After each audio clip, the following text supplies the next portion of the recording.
From the hitman wearing a disguise to catch his intended target off guard, to a high fashion designer in New York City who had been featured in both New York and Paris Fashion Week, poisoned and left for dead in her Manhattan apartment, being just one of at least 5 other people murdered in the same manner.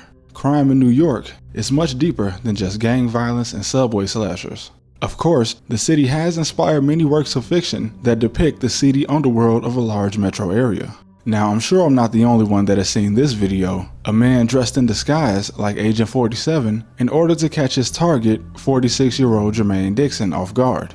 According to authorities, while in disguise as a member of the Hasidic Jewish community, the hitman, later discovered to be Ron Reeder, had apparently been in position for hours pretending to work on his car before the victim arrived. Now, the victim, Dixon, had just been released from prison before he was targeted, and he was apparently a member of Brooklyn's Patio Crew, a gang active in the early 90s that named themselves after a restaurant they used as a hangout spot in Flatbush. Dixon has served 19 years after he and his brother were convicted of drug charges as well as murder, but he escaped a life sentence after his brother, Emil, received it instead as he was charged as the leader of the gang. And the hitman, Reeder, was himself convicted of manslaughter back in 1991, but he gained parole after 21 years. Now, the exact reason for this assassination isn't exactly well known. Authorities in New York state that Reeder was trying to steal the $10,000 that Dixon had on his person, but possibly due to acting too fast or being seen by a witness, he ran off without collecting the money. But that doesn't explain how he would know Dixon would be in this exact location and have the cash on him, unless he had information either gained by himself or from someone else. Perhaps he knew Dixon from their time being active in the streets during the same era in the late 80s and early 90s New York.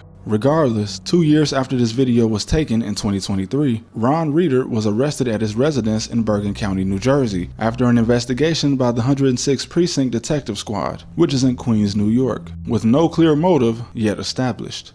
In 2018, Sylvester Zatola, an associate of the Bonanno crime family, which is one of the 5 families that dominate organized crime in New York, was sitting in a McDonald's drive-thru in the Bronx when Bushawn Shelton, an alleged member of the Bloods, ambushed his car and took his life. But what quarrel did the Bloods have with the Bonanno crime family? None, as Zatola's own son just paid one of the Bloods $200,000 to assassinate his father so he'd inherit the family's $45 million fortune. But if the way I'm explaining this situation makes it seem like a clean hit, that's because it was.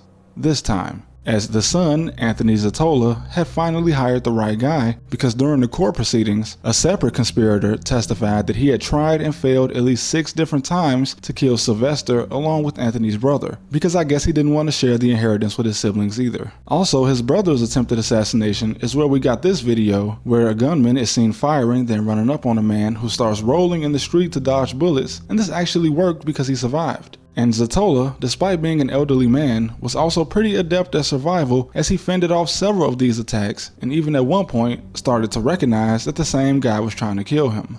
He almost kind of looked like the guy that tried to shoot me in Locust Point. But unfortunately, the last attempt on the senior Zatola's life was successful, and in text messages with the hitman, Anthony even joked about taking his own son to McDonald's after his father was gunned down at one. Truly heartless stuff. But moving on to 2022, a series of robberies have been taking place in New York City with a very sinister pattern. There was no stick-ups or home invasions. Several victims had just been drugged at nightclubs and while leaving them, including one man who had been found dead in the back of a taxi after leaving a nightclub and having his bank account emptied. Katie Gallagher was a fashion designer at the highest level, and her designs had even been used by the stylists of Lady Gaga and Rita Ora. Now, several men would end up being connected and charged with this string of robberies that took place from March to December 2022, but one of them, a man named Kenwood Allen, had, according to police, followed Katie home as she headed back to her Manhattan apartment on Eldridge Street from a local bar. Once she was outside of her apartment, Allen offered her drugs, and it's unclear if Katie knew this man and bought drugs from him before, or if she truly did just buy from a random guy on the streets of New York City.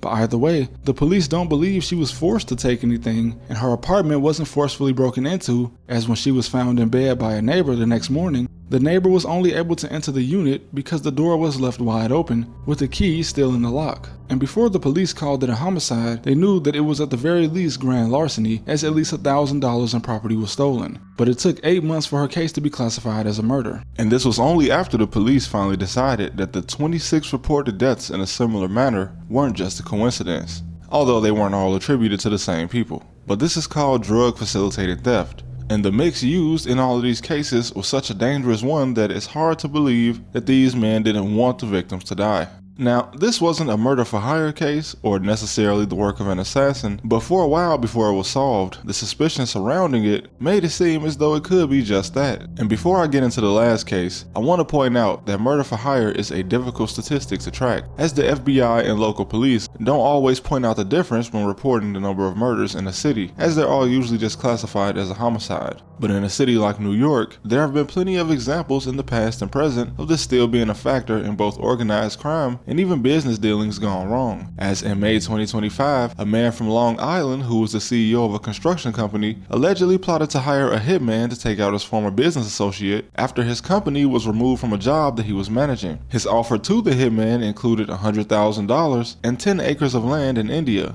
all for the victim to be kidnapped, taken out of state, extorted, and eventually, well, you know. And this was also the result of a years-long dispute between him and the associate's business, which is currently involved in a multi-million-dollar civil litigation, but he was able to get $1 million bond set, which I'm sure he paid. And since this only happened a little over a month before I recorded this video, the case is still ongoing. Before the last case, I want to take it all the way back to 2012 to a case that still isn't completely solved to this day, when a law student that had been in the media before his death when he was beaten by security guards of the singer Usher was walking on West 58th Street when an assassin, who had been waiting for him since he exited a vehicle, followed him for a few paces before executing him at point blank range. Now, the most interesting thing about this case is that the man who plotted it and the hitman's driver were both caught and convicted, but over a decade later, the actual shooter is still at large. Also, the man convicted of hiring the hitman is supposedly the father of a New York rapper named Bay Swag. But Brandon, who was initially thought to just be a law student in New York, was actually discovered to be the person responsible for transporting drugs from one coast to the other. And Lloyd McKenzie, who was convicted of hiring the hitman, just didn't want to pay the $161,000 for the kilos that Brandon had already shipped for him a month earlier. And an attorney in court even stated that if Brandon were alive, he himself would be looking at about 45 years in prison. And a fun fact, the lead actor in The Cookout, a very obscure movie from the early 2000s, was actually the one who set up the meeting that was supposed to take place between Brandon and McKenzie, and he ended up having to testify against McKenzie in order to avoid serious prison time. But man, the contradiction between going to college to be a lawyer while also shipping cocaine from California to New York is just a perfect metaphor for the complexity of crime going on in the background of New York City. And these are just a handful of cases that I managed to pick out. This definitely doesn't include the multiple mob hits that have taken place here for the last few decades, nor does it include the suspicious death of many New York drill rappers, or just the suspicious deaths of prominent New Yorkers. But I believe the examples used here do a pretty good job in summing up that crime in New York is very complex, which is why Gotham City and Batman is often portrayed in movies as such a complex web of organized crime mixed with corrupt politicians, and the fact that the only man that will probably be able to stop some of this will be a billionaire vigilante, which honestly wouldn't even be out of the ordinary if it actually happened in New York City. But that's all I got for today. I thank you guys for watching, and thanks again for 100K subscribers. Love you guys, and I'll see you next time.